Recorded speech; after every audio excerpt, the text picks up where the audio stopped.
श्यामलकोमलाङ्गं सीतासमारोपित्वामभागम् पाणौ महासायकचारुचापम्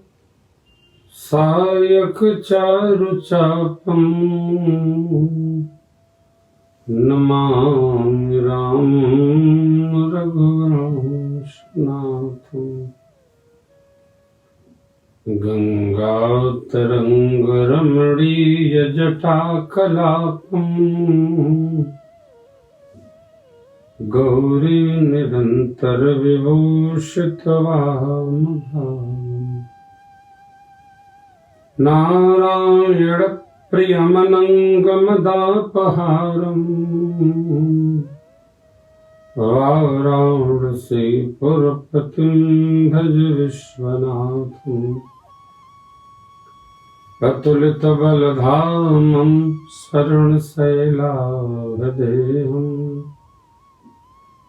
धनुजवन् कृशानुमज्ञाननामग्रगण्यम् सकलगुणनिधानं वानराणामधीश रघुपतिप्रियभक्तमवाप्तजातं नमामि रघुपतिवरदूतमवाप्तजातं नमामि। भगवान नाम स्मरण कर ले। श्री राम जय राम जय जय राम, श्री राम जय राम जय जय राम, श्री राम जय राम जय जय राम, श्री राम जय राम जय जय राम, श्री राम जय राम जय जय राम, जय जय राम जय जय राम। राजा रामचंद्र भगवान की जय हो। श्री गौरी शंकर भगवान की जय हो। श्री हनुमान जी महाराज की जय हो। प्रातः स्मरणी कविकुल चूड़ामणि पूज्यपाद गोस्वामी तुलसीदास जी महाराज की जय हो। श्री रामचरितमानस भगवान की जय हो। सत्य सनातन धर्म की जय हो। सद्गुरु भगवान की जय हो। ओम नमः पार्वती पतये हर हर महादेव। परिपूर्णतम परमात्मा अकारण करुणा गुणाले भगवान श्री राघव को वंदन। भूत भावन भगवान शिव माँ भवानी हनुमान जी महाराज गोस्वामी पाद के चरणों में हमारा वंदन। फेसबुक यूट्यूब के माध्यम से इस राम कथा आध्यात्मिक प्रश्नोत्तरी में उपस्थित सभी सुधीर श्रोता भाई बहन, स्नेही स्वजन, सुहृदजन, आज पुनः एक बार चतुर्थ दिवस है ना, पंचम दिवस, पंचम सत्र में हम आप उपस्थित हो रहे हैं। पूरे देश से, देश के बाहर से भी कई प्रेमियों के नाना विधि प्रश्न आते हैं। कुछ सामाजिक होते हैं, कुछ आध्यात्मिक होते हैं, कुछ सांस्कृतिक होते हैं, कुछ राजनीतिक होते हैं, कुछ व्यक्तिगत होते हैं। मेरी आप सबसे ये विनती है कि प्रश्न ऐसा ही करें कि हमको उसका समाधान करने में भी आनंद हो, और आप सब जो अपने जीवन से थोड़ा समय निकालकर सत्संग में उपस्थित हो रहे हैं, आपको भी उसका समाधान मिले तो हृदय शीतल हो, सबको प्रकाश प्राप्त हो। इसी प्रकार के प्रश्नों पर आप अपने को केंद्रित करें। बहुत बहुत स्नेह, प्रणाम, साधुवाद। भरत भैया। महाराज श्री, हमारे पास आज का प्रथम प्रश्न है बाबा महाकाल की नगरी उज्जैन से प्रीतम शरण। पूज्य महाराज श्री, हमारी साधना में उन्नति हो रही है, हमें कैसे ज्ञात हो, उसके क्या अनुभव होते हैं? प्रथम जी, जब कोई विद्यार्थी विद्या अध्ययन करता है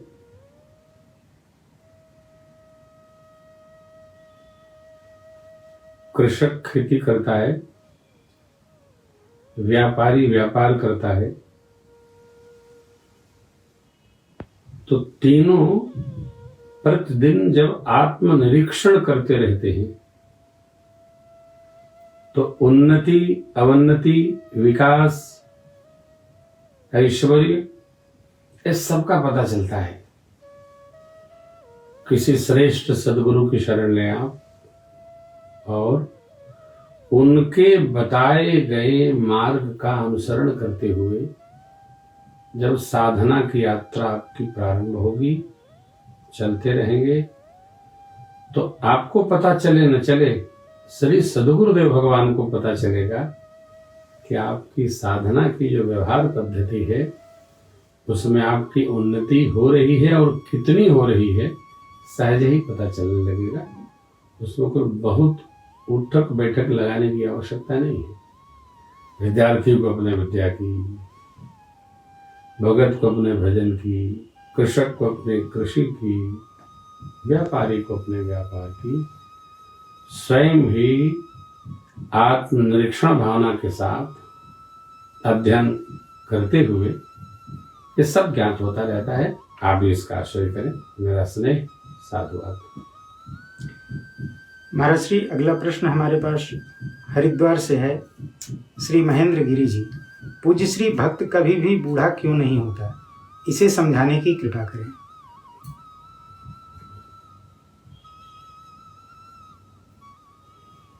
आदरणीय, आपका प्रश्न श्रेष्ठतम है। कई बार कथाओं में हमने इसका स्मरण किया है। भक्त उपासना के कारण से संसार के विषय राग से मुक्त होता है। महात्मा महाराज विदेह जनक जी की जो जीवन पद्धति थी वो राजयोगी की जीवन पद्धति थी। कभी भी कोई राजयोगी जो साधना में सन्नद्ध है, संलग्न है, संयुक्त है, संयुज्य है, अपने उपासना के कारण से उसके स्वरूप में दिव्यमान चमक। श्लोक स्मरण करिए, स्तुति का सूत्र है। कंदर्प अगणित अमित छवि नवनील नीरद सुंदरम। ये किसका वर्णन है? तो मेरे इष्टदेव भगवान श्री राम जी के दिव्य स्वरूप का वर्णन है। जिस प्रकार भगवान में कितनी तो करोड़ों करोड़ों विद्युत आभा की चमक है, उसी प्रकार भगवान श्री कृष्ण का, भगवान भूत भावन का, प्रभु श्री राम का, श्री लक्ष्मी नारायण प्रभु का, विष्णु भगवान का, जिसका भी आप इष्ट स्मरण करेंगे, जिसका भी आश्रय करेंगे, उनके आश्रय के प्रताप से, प्रभाव से वो सद्गुण आप में स्वयं उपस्थित होते चले आएंगे। यही कारण है कि इष्ट आराधन जब साधक करता है तो बुढ़ापा उससे दूर ही खड़ी रहती है, वो आती नहीं है। जैसे भगवान शिव परमात्मा के बाल स्वरूप के उपासक हैं। बंदम बाल रूप सोई राम, सब सिद्धि सुलभ जपत जिसु नाम। इष्ट देव मम बालक रामा, शोभा बपुष कोटि शत कामा। कितनी करोड़ों करोड़ों कामदेव को लजाने वाली भगवान की दिव्य शोभा है, आभा है, छवि है, द्युति है। नील सरोरुह नीलमणि नील नीर श्याम, लाजहि तन शोभा निरखी कोटि कोटि शतकाम। यही कारण है कि जिस प्रकार इष्ट आराधना करते हुए हम इष्ट स्मरण करते हैं, इष्ट देव की कृपा से हमारे जीवन में सर्वकाल बचपन ही बना रहता है, वृद्धावस्था आती ही नहीं है। और इसीलिए सत्संगी सर्वकाल एक रस रहते हैं, उनमें बाल भाव का ही वास होता है। बाल भाव कहने का अर्थ यह है, जिस प्रकार बच्चे निर्लेप होते हैं, अचिंत्य होते हैं, अपरिग्रही होते हैं, निष्कलुष होते हैं, साधक जब साधना क्रम में उपस्थित होता है तो ये कोई भी विकार उसके पास, अरे अस्तेय संपन्न होते हैं बच्चे, उनमें चौर वृत्ति नहीं होती है। उनको जब वस्तु चाहिए खेलने के लिए तभी वो ढूंढते हैं। माँ बाप कहते हैं कि खेले तो ध्यान नहीं रहा, कहाँ रखे थे, वहां से ले लो। अरे वो बच्चा है, बालक है, बालिका है, उसको जब आवश्यकता हो तभी वो लेके चलेगा, वो लाद के नहीं चलता। इस प्रकार बालक कोई सामान लाद के नहीं चलता, बालिका कोई सामान संभाल के नहीं चलते। उसी प्रकार जो भगत होता है तो कुछ लाद के नहीं चलता, उसको जब आवश्यकता होती है तो भगवान प्रसाद भी दे देते हैं, भगवान गड्ढी भी दे देते हैं, भगवान जाने के लिए भाड़ा भी दे देते हैं, भगवान रहने के लिए कुटिया भी दे देते हैं, बिछाने के लिए चादर भी दे देते हैं, ओढ़ने के लिए कंबल भी दे देते हैं। यह बाल भाव में रहने का, वृद्धावस्था से दूर रहने का हमारा नहीं, सदग्रंथों का यही अभिप्राय है। गिरी साहब बहुत बहुत साधु। महाराज श्री, अगला प्रश्न हमारे पास है फरीदाबाद से श्रीमती लक्ष्मी शर्मा जी। पूज्य श्री, भावनात्मक संवेदनाओं से संदेश किस अवस्था में कैसे प्राप्त होता है? जब जीव में मनैक्य हो,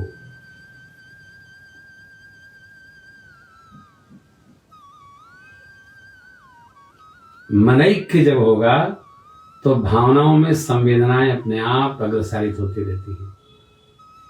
जैसे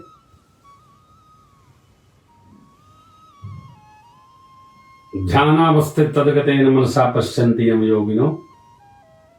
चौपाई दर्शन करिए, बाल काट गए। विश्वामित्र महामुनि ज्ञानी, बसहि विपिन शुभ आश्रम जानी। जहाँ जप यज्ञ जोग मुनि करहि, अति मारीच सुबाहुहि डरहि। गाधित नय मन चिंता व्यापी, हरि बिनु मरहि न निसीचर पापी। कहाँ चिंता व्यापी? मन चिंता व्यापी। मन तो अब जब ध्यान में अवस्थित हुए तब दिखाई पड़ा, तब मुनिवर मन कीन है विचारा। मन प्राण के अंदर रहता है। क्या विचार किए? अरे तो प्रभु अवतरबु हरन मही भार। किसने खबर भेजी? भगवान ने विज्ञ मुनि को संदेश भेज दिया कि मैं आ गया, आप वहां बैठे भजन कर रहे हैं, हमको ले चलिए ना, तब हम आगे का यज्ञ वगैरह सब ठानेंगे, व्यवहार करेंगे, सफाई आयोजन आगे बढ़ाएंगे। तब मुनिवर मन कीन विचारा। अब मुनिवर क्या सोच रहे हैं? ज्ञान विराग सकल गुणयना, सो हरि मैं देखब भरी नयना। मन जिसके साथ आपका मनैक्य होगा तो आपके मन से उसको, उसके मन से आपको संवेदनाओं का आदान प्रदान चलता रहता है। मनैक्य नहीं होगा, मन में दूरी होगी तो कहने पर भी समझ में नहीं आता।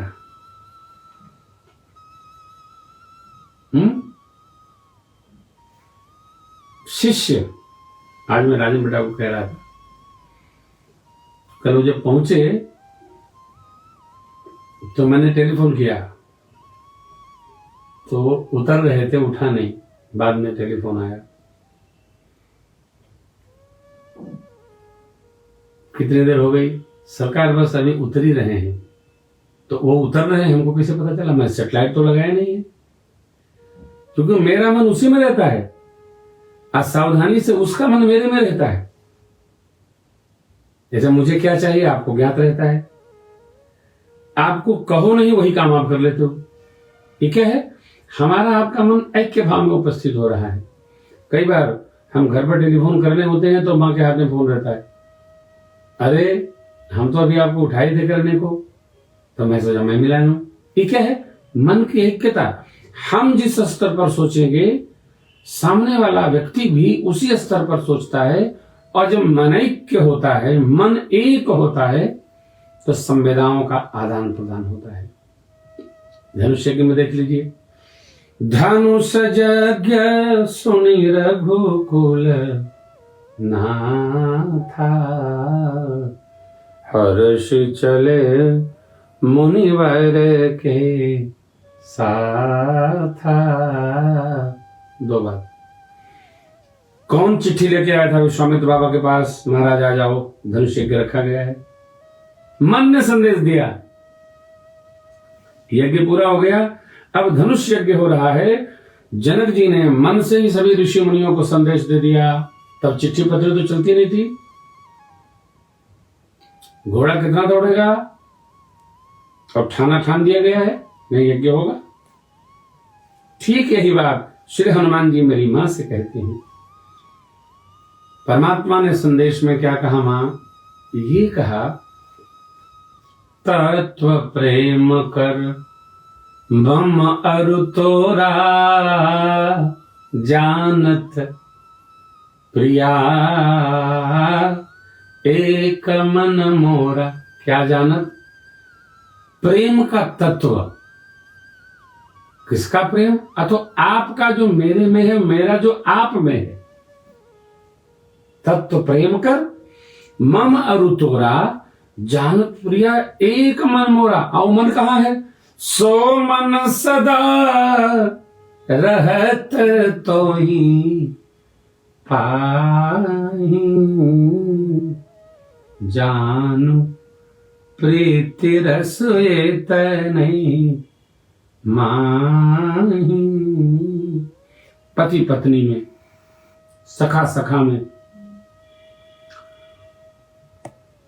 राजा प्रजा में, पुत्र पिता में, शिष्य सदगुरु में जितना मन ऐक्य होगा, उतना ही तीव्रता से, शीघ्रता से, दिव्यता से, सहजता से संवेदनाएं एक दूसरे तक उपस्थित होती रहेंगी। जिसके साथ रहा जाए उसी में जिया जाए, वो भी जिए, आप भी जिए। ये जीवन में बहुत कम है, बहुत दुर्लभ है। मन का सेवक मिलना, आज्ञाकारी पुत्र मिलना, मन को समझने वाला पति और पत्नी मिल जाना, राजा की भावनाओं को समझने वाली प्रजा मिल जाना, है चुकी कृपा।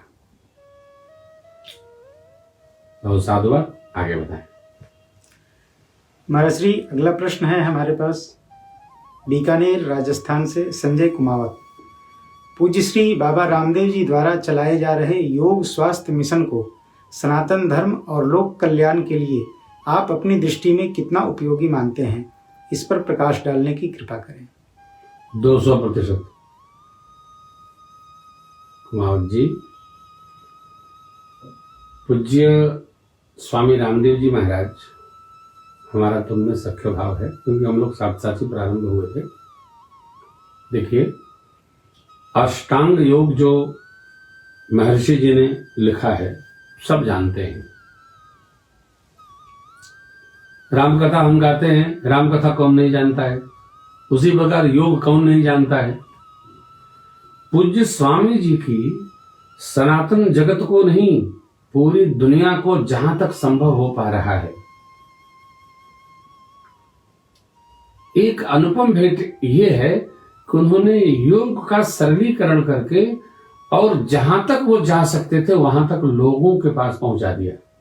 एक आपको कोई ऐसा पार्क नहीं मिलेगा सवेरे सांझ जहां बैठ के 20 लोग, क्या पहले नहीं जानते थे कि भस्त्रिका कपालभाति होती है? पहले नहीं करते थे, अब तो कम हो गया। हर पार्क में बैठे लोग नाखून रगड़ते रहते हैं। योग का सरलीकरण करके पूज्य स्वामी जी ने लोगों तक उपस्थित करा दिया है। एक बात। दूसरी बात देखिए, जब नदी में बाढ़ आती है ना, बाढ़ आ जाती है तो खरपतवार और दुनिया भर का मृतिका, ये सब बहुत सारी सामग्री उसमें उपस्थित हो जाती है। पूज्य स्वामी जी का इधर मेरा, क्योंकि हम भी व्यस्त हैं, उनकी यात्राएं बहुत रहती हैं, तो बैठना जरा कम हो पाया।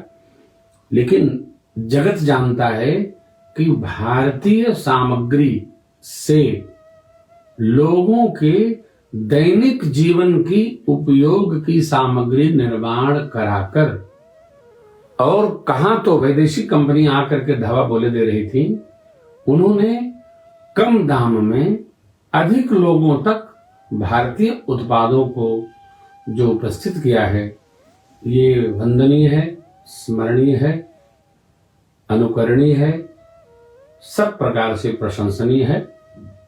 स्वामी जी ने भारत के उत्पादों को, भारत के नाम को, भारतवर्ष की अस्मिता को एक नए सांचे में ढाला है, और ये उनके सहयोगियों का कठोर तप है, श्रम है कि ये वो कर पा रहे हैं। मैं समझता हूँ सनातन जगत, भारतीय संस्कृति, भारतवर्ष की अपनी जो गरिमा है, गौरव है, इसमें पूज्य स्वामी रामदेव जी महाराज का बहुत ही अद्भुत योगदान है, अद्भुत योगदान है। मेरा बारंबार उनको प्रणाम है। आपने प्रश्न किया कुमावत जी, आपको भी बहुत बहुत वंदन है, प्रणाम है। स्वामी जी के प्रोडक्ट का अधिकतम प्रयोग करें। हम तो जहां जाते हैं 2-4 प्रोडक्ट मिल जाते हैं बाथरूम में, शहद खाने के लिए क्या खाते हैं अपने, वो लौंग, या सर्दी वाली वो दवा होती है शीतोपलादि चूर्ण, वो इसी का लोग ले आते हैं। हर जगह आप देखिए, गुना में ही देखिए, सब बच्चों ने लगा रखा था पूरा मेरे कक्ष में। तो जब समाज स्वीकार करता है, अपना मान के स्वीकार करता है, आश्रम पर भी है, जहां जाइए तो वो कोई करता है, और उसमें देश का भाव जुटा हो, राष्ट्र का भाव। 10 रुपया भी आता है, उसमें 10 पैसा राष्ट्र की सेवा में लगता है, लोक कल्याण में लगता है, समाज कल्याण में लगता है। मैं समझता हूँ स्वामी जी का वंदन करने योग्य है, आदर करने योग्य है, अभिनंदन करने योग्य है, और यह और अधिक विस्तार ले, ये हमारी माँ भगवती से, अपने इष्ट देव से प्रार्थना है। जय श्री राम। महाराज श्री, अगला प्रश्न है हमारे पास मालदा पश्चिम बंगाल से श्री सचिन अग्रवाल जी। पूज्य श्री, हमारे देश में विविधता में भी एकता का स्लोगन, जुमला खूब प्रचलित हुआ, इस पर आप क्या कहना चाहेंगे?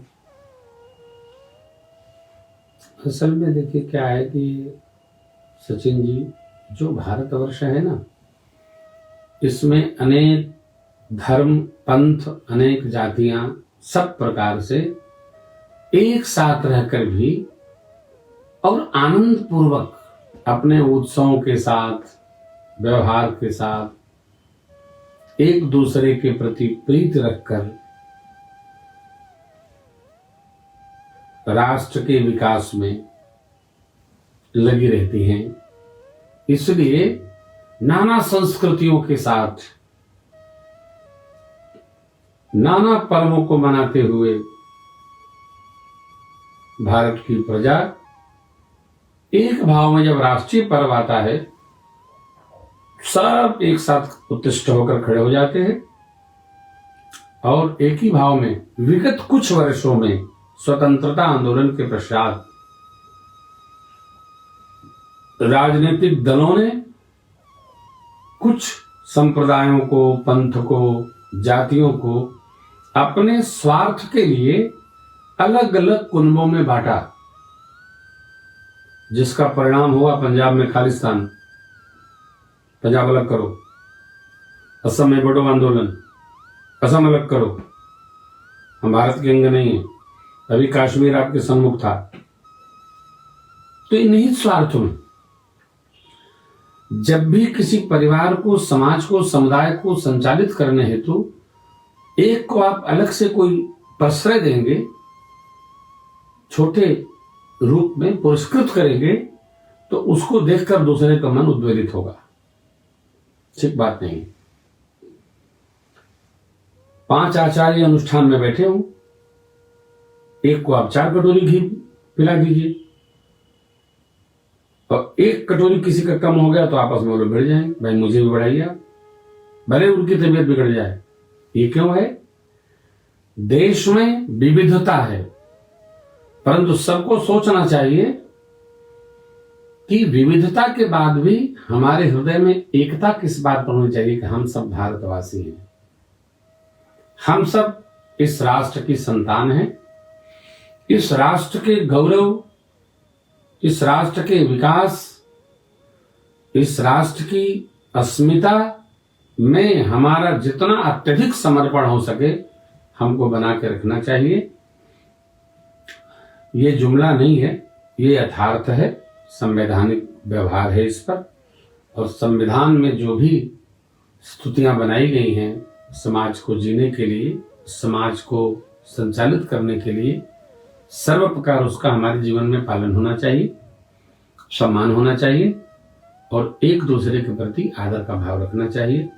मैं समझता हूं विविधता में एकता ये भारत की विशेषता है।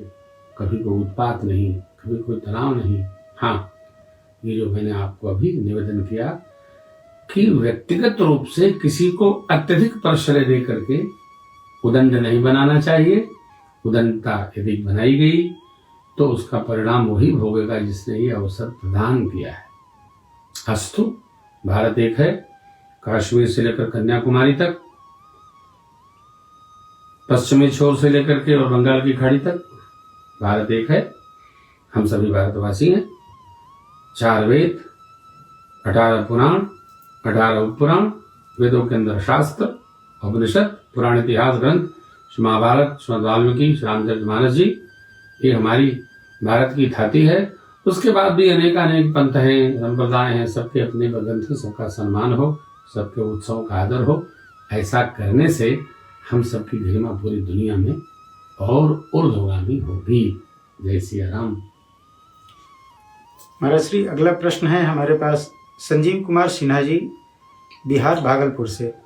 पूज्य श्री, संपूर्ण विश्व में मानव के द्वारा प्रकृति और पर्यावरण के साथ जितनी छेड़खानी और दोहन किया जा रहा है, इसका आगामी परिणाम क्या होगा?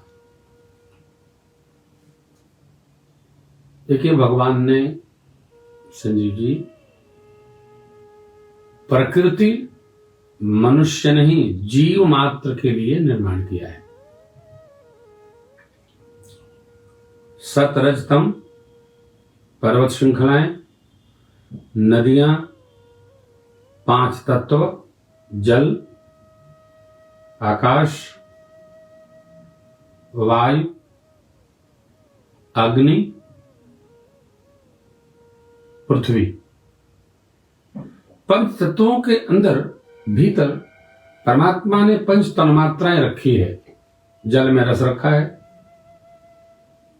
वायु में स्पर्श रखा है, पृथ्वी में गंध रखा है, अग्नि में तेज रखा है, आकाश में शब्द रखा है। हम 5 तत्वों का निरादर न करें, इनमें उपस्थित परमात्मा की कृपा से जो तन्मात्राएं इनके अंदर उपस्थित हैं, हम उनका आदर करें।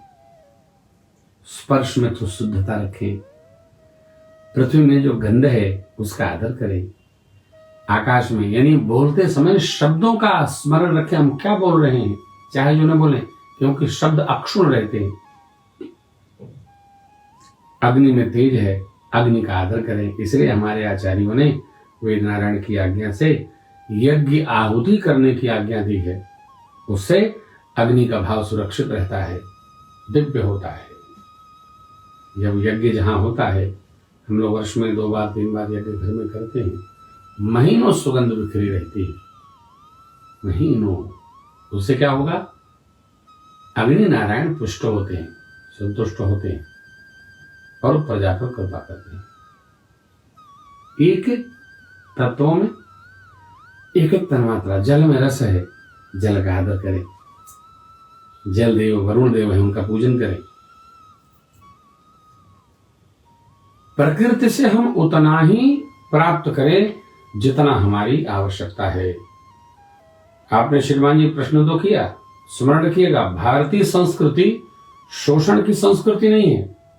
हम गौ माता का दूध भी उतना ही निकालते हैं कि बछड़े का पेट भर जाए। लेकिन आजकल तो कुछ राक्षस लोग सुई लगा के दूध निकाल देते हैं, फिर वो बुढ़ापे में सालों चारपाई पकड़े रहते हैं, क्योंकि किसी बछड़े का, बछिया का दूध आप दूह कर बेच डालोगे, उस पैसे का करोगे क्या? नहीं। हमारी संस्कृति दोहन की संस्कृति है। हम कथा करते हैं तो कथा में हमको क्या करना?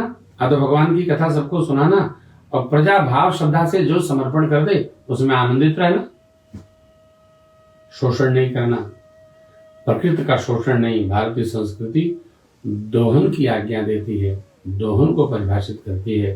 यदि प्रकृति का शोषण होगा, प्रकृति का शोषण नहीं, नुंचन हुआ, तो परिणाम अच्छा नहीं होगा। बहुत वर्षों पहले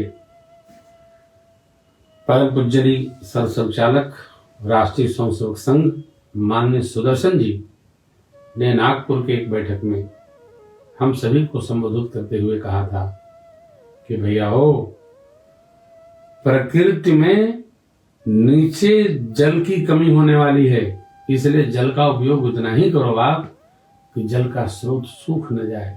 यह घटना है 95 की। 95-94 में यह संदेश दिया था उन्होंने। आज जल बचाओ त्राय त्राय मची है। ये महापुरुषों का चिंतन, जो त्रिकालज्ञ होते हैं उनका क्या चिंतन है? अभी क्या हो रहा है, क्या हुआ था, उसके आधार पर आगे क्या होने वाला है। इसलिए हम आप सभी प्रकृति का दोहन करें, अपने उपयोग की सामग्री जितनी हमको आवश्यकता हो उतना ही रखें। कृपा करके संग्रह न करें। संग्रह से महंगाई बढ़ेगी, संग्रह से कमी दिखाई पड़ेगी, सामान सड़ जाएगा, किसी के काम नहीं आएगा। तो दोहन अर्थात आवश्यकता जितनी हो उतने का संग्रह हो। अलमारी में रखकर जमीन में गाड़ के सड़ाने की क्या आवश्यकता है? अस्तु दोहन संस्कृति का आश्रय करते हुए जियो और जीने दो, इस मंत्र का हम पूजन करें। हमारा साधुवाद। श्री महाराज श्री, अगला प्रश्न हमारे पास है नई दिल्ली से विनय मित्तल जी का। महाराज श्री, रामचरितमानस में प्रभु श्री राम ने जो सबरी माँ को नवधा भक्ति का उपदेश किया है, इसे हम अपने जीवन में कैसे धारण करें?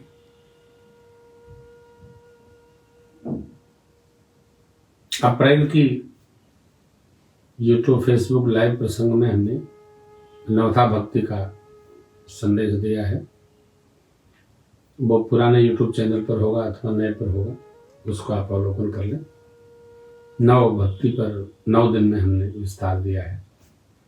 आप ये समझ लीजिए कैसे धारण करेंगे। भोजन सामग्री बहुत हो, श्रृंगार प्रसादन बहुत हो, अपने को क्या उसमें से लेना है ये अपनी रुचि पर डिपेंड है। बहुत सारी सामग्री बनी है, लेकिन हमको क्या खाना है? तो जिसमें मेरी रुचि है। सामग्री पहनने की है, हमको क्या पहनना है? जिसमें मेरी रुचि है। ये 2 पर अपनी रुचि के अनुसार चला जाता है। उसी प्रकार भैया जी मित्तल साहब, मनुष्य का शरीर पाकर हमारी अभिरुचि क्या है? हम श्रवण में रुचि रखते हैं हृदय से, कीर्तन में रखते हैं, संतों की सेवा में रखते हैं, गुणगान में रखते हैं, गुरु सेवा में रखते हैं। अरे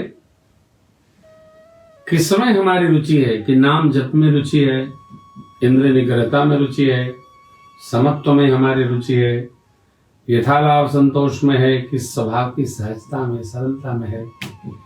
नव भक्ति में से जिसमें आपकी रुचि जो जग जाए, आपके हृदय के मन को एकदम भावे, वह करिए। बहुत प्रश्न में न लीजिए। नव धामन प्रकार, नव प्रकार की भक्ति में जवन प्रकार आपको बस जाए हृदय में, उसको पालन करिए। ये विधि है। जय श्री राम। आगे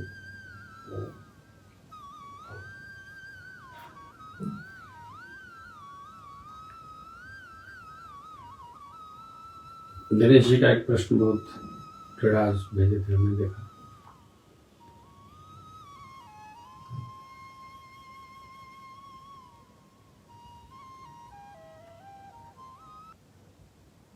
श्री रामचरितमानस जी में केवल प्रश्न उत्तर है। श्री रामचरितमानस जी में उनका प्रश्न है कि मानस को मनुष्य के निकट कैसे पहुंचाया जाए। दिनेश जी मुंबई से वरिष्ठ पत्रकार हैं और बड़ा सीधा और सधा प्रश्न करते हैं। कैसे किया जाए,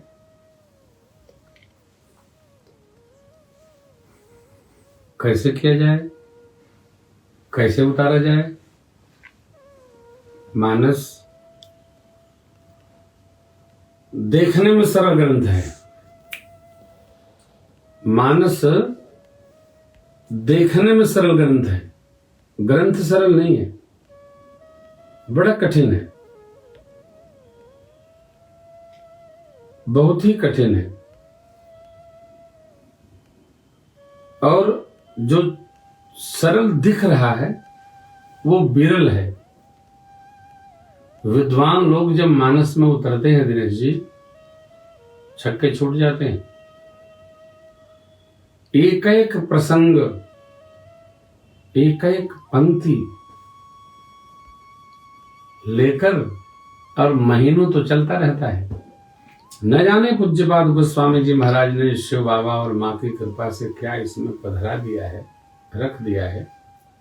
हाँ, आप जानते हैं हमारा जो मानस का चिंतन है श्री राम कथा के क्रम में, वो ये है कि मानस को मानस में लाकर और मानस के जीवन में ले जाकर उसको गृहस्थ आश्रम में किस प्रकार अवतरित करा दिया जाए, समझा दिया जाए, रह जाए, बन जाए, बस जाए, रच जाए। भगवान के बाल कांड को श्रवण कर अपना बाल जीवन संभाल लिया जाए। अपना तो है नहीं, अपने बच्चों का संभाल लिया जाए। भगवान की अयोध्या कांड की लीला कथा श्रवण करके और अपने युवानी को संभाल लिया जाए। युवानी तो अपने हाथ में है। अरण्य कांड की कथा समझ करके और मोह मुक्त हुआ जाए। इस संसार में राग रखने से कुछ होगा नहीं। परमात्मा के प्रेम भाव में उतर कर और संसार नहीं, संसार के स्वामी जगदीश में अनुराग रख करके इसको जिया जाए तो आनंद होगा। किष्किंधा कांड कहता है थोड़ा बैठिए, विश्राम करिए, मित्र बनाइए और जो कुछ करिए मित्रों के सहयोग से करिए तो अहंकार नहीं होगा। भगवान तो चाहते तो रावण को अकेले मार देते। श्री रघुवीर प्रतापते सिंधु धरे पाषाण, नलिन थोड़े बांधे। उनको तो श्राप था, जो छुओगे तैरेगा। दिनेश जी किष्किंधा कांड कहता है कि बैठो, थोड़े सखा बनाओ, सहयोगी बनाओ, सहयोगियों के साथ चल करके परमार्थ यात्रा तय करो। सहयोगियों के साथ चल के मां भगवती का अन्वेषण करो, अहम नहीं होगा। सुंदरकांड संदेश कर रहा है, अरे जीवन में बिछोह भी आए तब भी प्रेम वहीं उपस्थित होना चाहिए। अपने अंदर बैठे अहंकार का पता लगाओ, अपने अंदर बैठे अंधकार का पता लगाओ, अपने अंदर बैठे अभिमान मेघनाथ का पता लगाओ। अहंकार कौन है? रावण है। अपने अंदर बैठे रावण का पता लगाइए। अपने अंदर बैठे अंधकार कुंभकर्ण का पता लगाइए। अपने अंदर बैठे ये वात पित्त का फ्रूपी असुरों का पता लगाइए, उनका निदान करिए, दवाई खाइए, चूर्ण खाइए और क्या क्या खाइए तो स्वास्थ्य ठीक होगा। विकार का पता लगाइए। हार्दिक दृष्टि से, वैचारिक दृष्टि से सुंदरकांड संदेश करता है कि पता लगाइए। श्री हनुमान जी महाराज गए तो रावण का पता लगाए और उसके साथ सब कुछ पता लगाकर देखिए कोई सत्संगी भेटाएगा क्या? तो विभीषण जी भेटाएंगे। हीरा हराया था कचरे में, हनुमान जी निकाल लिए अचरे में, भेटाएंगे। तो ये सुंदरकांड संदेश कर रहा है कि जो अंदर बैठे अहंकार, अंधकार, अभिमान, काम, क्रोध, मदम, मोह, लोभ, मत्सर रूपी असुर हैं, इनको समय समय पर थोड़ा थुथुरते रहिए। ये शांत रहेंगे तो कोई न कोई भगत मिलेगा और वो शांति स्वरूपा मां भगवती का पावन दर्शन करा दे। अजय हनुमान जी ने कर लिया। लंका कांड संदेश कर रहा है कि यदि उत्पाद करोगे तो वही गति होगी जो रावण की हो गई। समय विजय समर विजय रघुवीर के गाँव सुने सुजान, जो भगवान के विजय उत्सव पर्व को गाएगा सुनेगा उसका कल्याण होगा, सब भांति कल्याण होगा, क्यों नहीं होगा। हमारा हो रहा है तो सबका होगा, सबका हो रहा है तो हमारा हो रहा है। अरे गांव में कहावत है, पंच का भला अता पीछे थोड़ा अपनो भला। इसी भाव से उत्तरकांड, उत्तर मने उत्तर, जीवन के जितने प्रश्न हैं अभिप्सित, आया राम, गया राम, लिया राम, दिया राम, खाया राम, पिया राम, जन्मा राम, मरण राम, सभी प्रश्नों का उत्तर देते देते गोस्वामी जी कहते हैं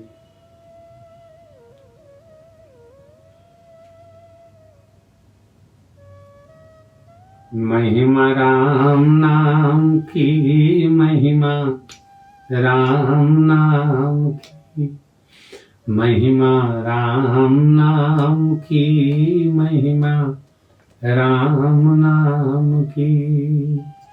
स्वर से सुनाऊं, सरगम पे सुनाऊं, सारे जग को सुनाऊं सबको, महिमा राम नाम की, महिमा राम नाम की। यही कलिकालन साधन दूजा, गोस्वामी जी अंतिम चौपाई, यही कलिकालन साधन दूजा, जोग जप जप तप व्रत पूजा। कलिकाल जो काम करिएगा उसका अहंकार होगा, मैंने यज्ञ कराया, मैंने कथा कराया, मैंने मंदिर बनवाया। ये मैं से तो खत्म ही नहीं होता जीव का। जोग जग जप तप व्रत पूजा, राम ही सुमिरिय गाय राम ही। कितना अप संतत सुनिय राम गुण ग्राम ही। संतत बने निरंतर, जासु पतित पावन बड़बाना, गावहि कवि श्रुति संत पुराना। ताहि भजई मन तज कुटिलाई, राम भजे गति के नहीं पाई।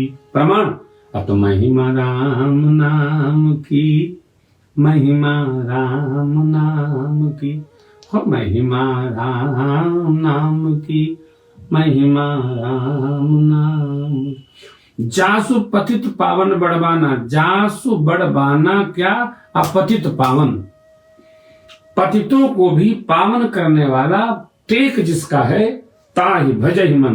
गोस्वामी जी क्या कहते हैं, ए मन उसको भज, किसको, तो भगवान को।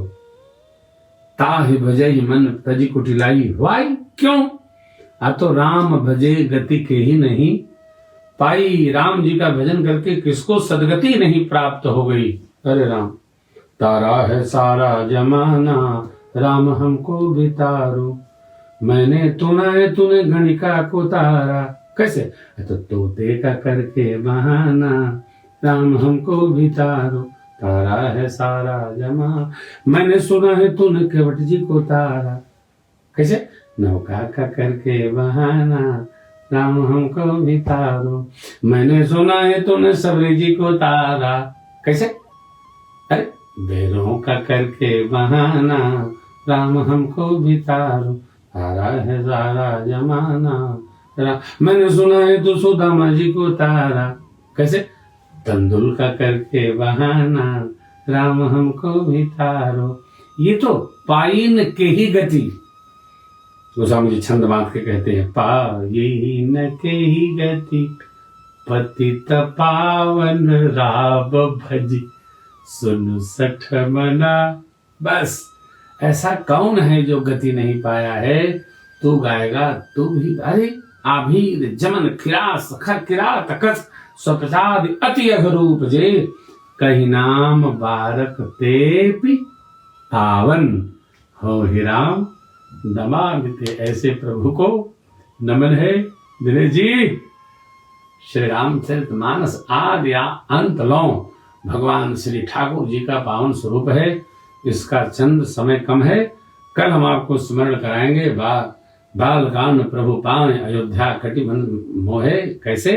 ये पूरे कांडों का एक बार और निदान आपके प्रश्न के साथ करेंगे। आज प्रश्नावली पूरी हुई।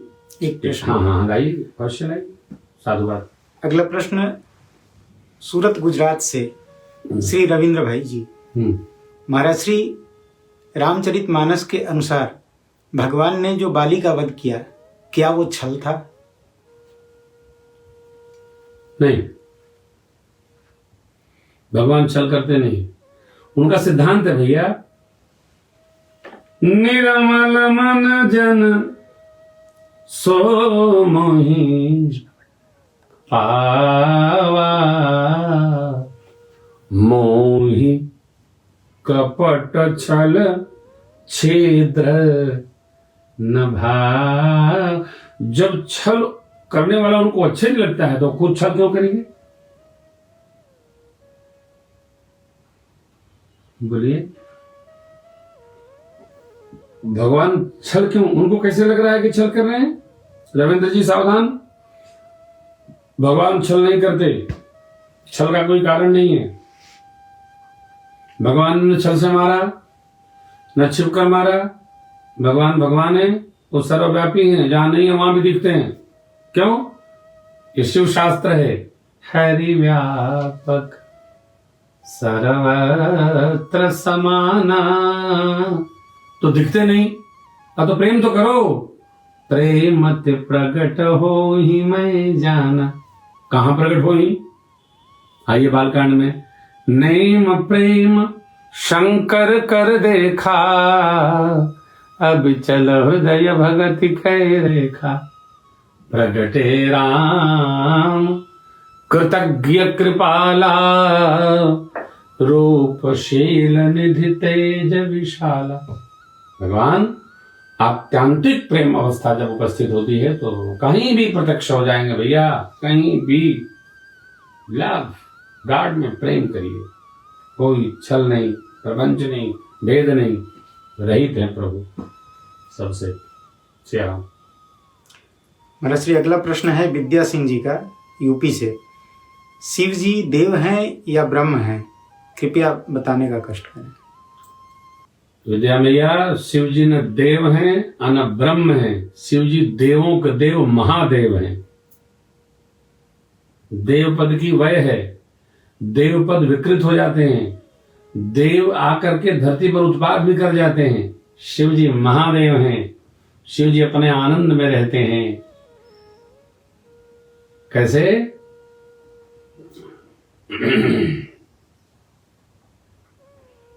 दोहा है,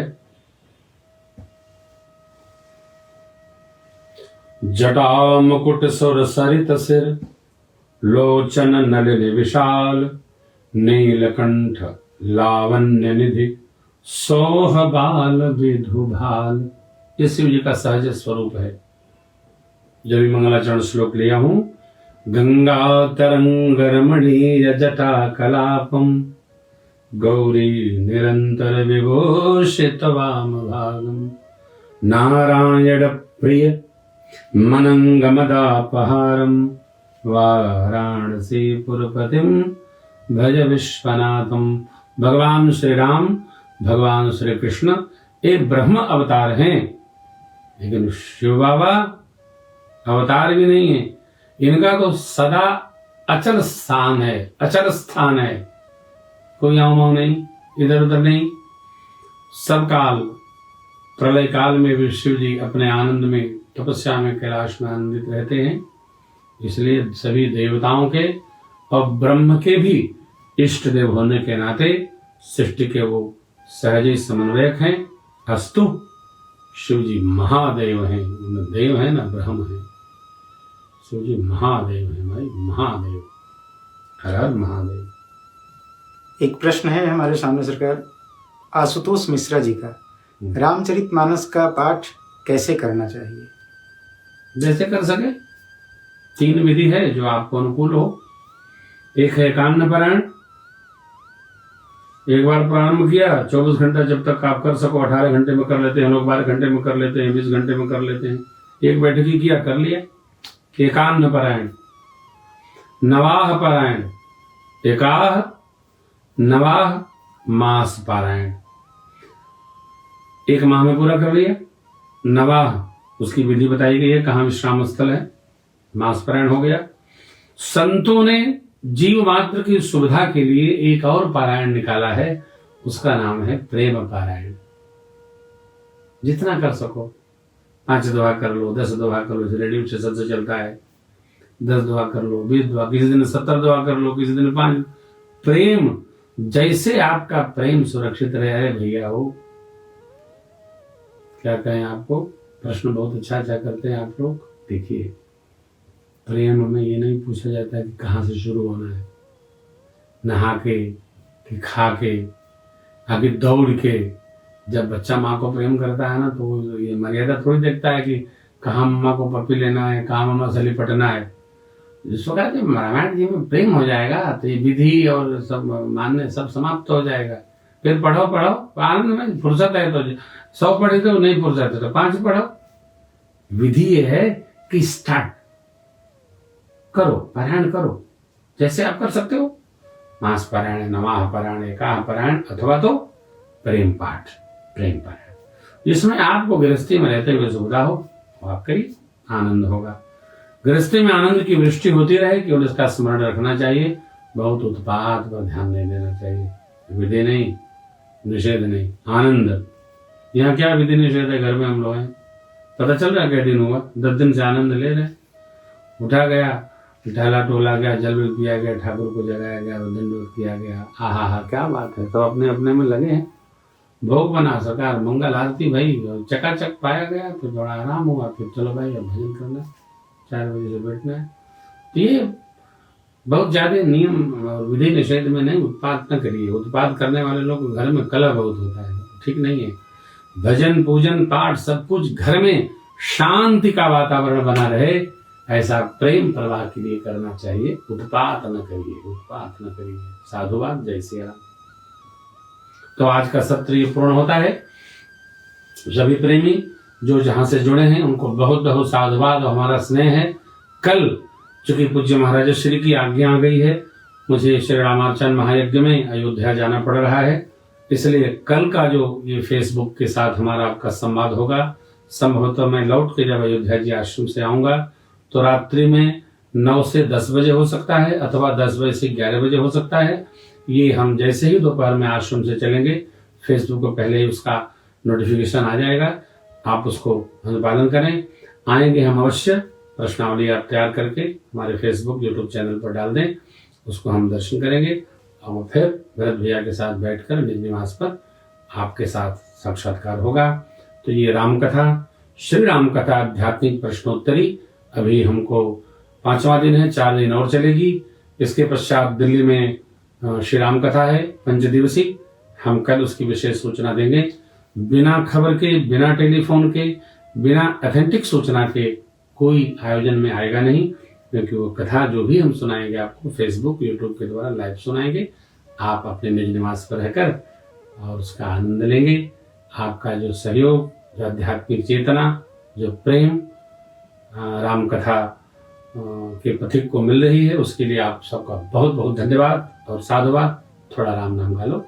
हम राम जी हमारे हैं, हम राम जी हमारे, मेरे तो प्राण आधारे हैं, मेरे तो प्राण आधारे हैं, सब भगतन के रखवारे, सब भगतन के रखवारे। कल प्रातःकाल 8:30 बजे से लेकर के मकर संक्रांति का दिव्य महोत्सव रहेगा। कल पूज्य स्वामी विवेकानंद जी महाराज की पावन जयंती थी, उसका भी मुझे आप लोगों के साथ साक्षात्कार करते करते विस्मरण हो गया। स्वामी जी के चरणों में प्रणाम है। कल मकर संक्रांति का महापर्व है। आप जहां हैं, दिव्य नदी में अथवा गंगा जल को पहले बाल्टी में डाल लें, फिर जल भरकर उससे स्नान करें और जितना अपने कर कमल से माता पिता गुरु बंधु भाई स्वयं भी कल दान पुण्य कर सकते हो वहां दान पुण्य करें। जिसके प्रति कर रहे हो वहां जाकर के दें। कोई पास में गौशाला हो गौ माता के लिए दें, विद्यार्थी हो विद्यार्थी को पुस्तक कलम आदि दें, कंबल आदि देना है तो कल जल छिड़क कर ब्राह्मण देवता से संकल्पित होकर और जितना आप दान पुण्य कर सके अगल बगल इधर उधर कहीं भी कल का संक्रांति काल में दिया गया दान पुण्य किया गया सत्कर्म करोड़ गुणित होकर के और आपके प्रारब्ध में जुड़ेगा। इसलिए मेरी आप सबको बहुत बहुत संक्रांति पर्व की बधाई। कल से दिन थोड़ा बड़ा होने लगेगा और बड़े दिन में हम लोग बड़ी सुंदर कथा की रचना के साथ मिलते हैं। तब तक के लिए हमारा आप सबको बहुत बहुत साधुवाद, स्नेह, सादर वंदन और प्रणाम। बोलिए राजा रामचंद्र भगवान की जय हो। श्री गौरी शंकर भगवान की जय हो। श्री हनुमान जी महाराज की जय हो। पूज्यपाद गोस्वामी तुलसीदास जी महाराज की जय हो। श्री रामचरितमानस भगवान की जय हो। सदगुरु स्वामी की जय हो। निज निज माता पिता की जय हो। ओम नमः पार्वती पतये हर हर